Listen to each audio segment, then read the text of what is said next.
Hey guys, this is James from Cruise West Coast. We are in room 5146. This is an inside cabin on the Norwegian Prima.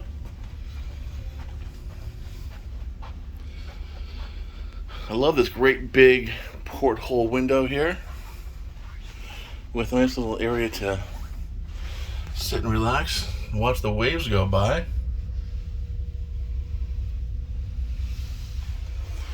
And it's got all the same amenities we've enjoyed in the other cabins, like USB-C and USB-A plug on the bedside lamps. Plenty of space.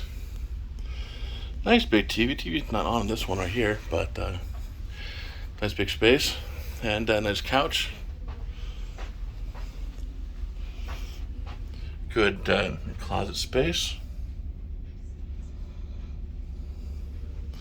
And over here you have the bathroom, which I'm going to assume is the same as the other bathrooms we've seen, with plenty of space for the toilet. Nice big shower with a handheld rain head shower.